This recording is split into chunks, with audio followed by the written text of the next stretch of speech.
एक समय की बात है। एक हरे भरे जंगल में एक मुर्गा और एक गीदड़ रहते थे, जो सबसे अनोखे दोस्त बन गए थे। मुर्गा हर सुबह एक पेड़ की ऊंची शाखा पर बैठकर अपनी मधुर धुन गाता, और गीदड़, जो जंगल के फर्श पर घूमता था, उसकी आवाज़ की सराहना करता।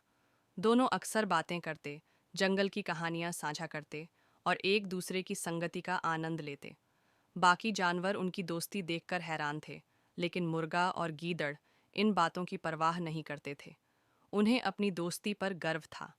एक दिन एक चालाक लोमड़ी, जो उनकी दोस्ती को लंबे समय से देख रही थी, ने इसे खराब करने की योजना बनाई। वह उनके बीच की शांति को सहन नहीं कर पा रही थी। यह दोस्ती तो स्वाभाविक नहीं है, उसने सोचा। मुझे इसे खत्म करना होगा। लोमड़ी गीदड़ के पास गई और मीठी आवाज में बोली, ओ प्यारे गीदड़, मैं यकीन नहीं कर सकती कि तुम, जो एक शिकारी हो, एक मुर्गे के दोस्त बन गए हो। क्या तुम्हें नहीं लगता यह हास्यास्पद है? बाकी जानवर तुम पर हंस रहे हैं। वे कहते हैं कि तुम कमजोर हो गए हो और अपनी प्रकृति भूल गए हो। गीदड़ यह सुनकर चौंक गया। उसने पूछा, क्या यह सच है?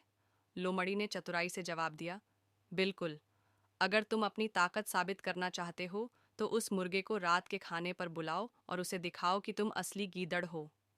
लोमड़ी की बातों से गीदड़ थोड़ा बहक गया। उसी शाम उसने मुर्गे को पेड़ से नीचे बुलाया और उसे खाने पर आमंत्रित किया।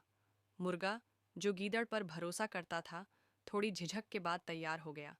जब मुर्गा गीदड़ के पास पहुंचा, तो उसने महसूस किया कि कुछ गड़बड़ है। गीदड़ का सामान्य प्यार भरा व्यवहार गायब था, और उसकी तेज दांत चांदनी में चमक रहे थे। तभी लोमड़ी वहां प्रकट हुई और गीदड़ को हमला करने के लिए उकसाने लगी। मुर्गे ने लोमड़ी की चाल को भांप लिया और तुरंत बोला, मेरे प्यारे दोस्त, तुम उसकी बातों पर क्यों विश्वास कर रहे हो? हमारी दोस्ती विश्वास पर टिकी है, दूसरों की बातों पर नहीं। इस दुर्लभ रिश्ते को मत खत्म करो। गीदड़ ने झिझकते हुए मुर्गे और लोमड़ी की ओर देखा।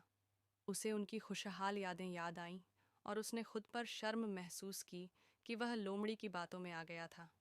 तुम सही कह रहे हो, उसने कहा और लोमड़ी की ओर मुड़ते हुए बोला, तुमने एक खूबसूरत रिश्ते को तोड़ने की कोशिश की।